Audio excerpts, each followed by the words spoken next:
ಇಂದು ಜಗತ್ತಿನಾದ್ಯಂತ ಕ್ರೈಸ್ತ ಬಾಂಧವರು ಯೇಸು ಕ್ರಿಸ್ತರ ಶಿಲುಬೆಯ ಮೇಲಿನ ಮರಣವನ್ನು ಸ್ಮರಿಸುತ್ತಾರೆ. ಅದರಂತೆ ಕರಾವಳಿಯ ಎಲ್ಲೆಡೆ ಗುಡ್ ಫ್ರೈಡೆಯನ್ನು ಆಚರಿಸಲಾಯಿತು. ಯೇಸು ಕ್ರಿಸ್ತರನ್ನ ಶಿಲುಬೆಗೇರಿಸಿದ ದಿನದ ಪ್ರಯುಕ್ತ ಏಪ್ರಿಲ್ 18ರಂದು ಕರಾವಳಿಯ ಹಲವು ಚರ್ಚ್ಗಳಲ್ಲಿ ಉಪವಾಸ, ಧ್ಯಾನ ಮತ್ತು ಪ್ರಾರ್ಥನೆಯೊಂದಿಗೆ ಗುಡ್ ಫ್ರೈಡೆಯನ್ನು ಆಚರಿಸಲಾಯಿತು. ಮಂಗಳೂರಿನ ಬೆಂದೂರಿನ ಸೇಂಟ್ ಸೆಬಾಸ್ಟಿಯನ್ ಚರ್ಚ್ನಲ್ಲೂ ಕೂಡ ಗುಡ್ ಫ್ರೈಡೆಯನ್ನು ಆಚರಿಸಲಾಯಿತು.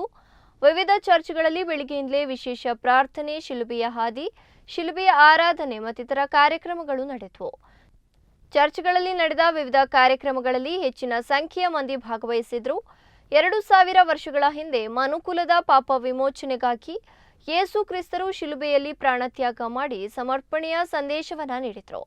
ಸಾಮಾಜಿಕ ನ್ಯಾಯ ಹಾಗೂ ಆಧ್ಯಾತ್ಮಿಕತೆಯ ಶುದ್ಧಿಯನ್ನ ಎತ್ತಿ ಹಿಡಿದ ಯೇಸು ಕ್ರಿಸ್ತರಿಗೆ ಅಂದಿನ ವ್ಯವಸ್ಥೆಯು ಶಿಲುಬೆಯ ಮರಣವನ್ನು ವಿಧಿಸಿತ್ತು. ಆದರೆ ಶಿಲುಬೆ ಮರಣವನ್ನು ಸ್ವೀಕರಿಸಿದ ಯೇಸು ಕ್ರಿಸ್ತರು 3ನೇ ದಿನ ಮೃತ್ಯುವನ್ನ ಗೆದ್ದು ಪಾಪ ವಿಮೋಚಕರಾದರು ಎಂಬುದು ಕ್ರೈಸ್ತ ಬಾಂಧವರ ವಿಶ್ವಾಸ.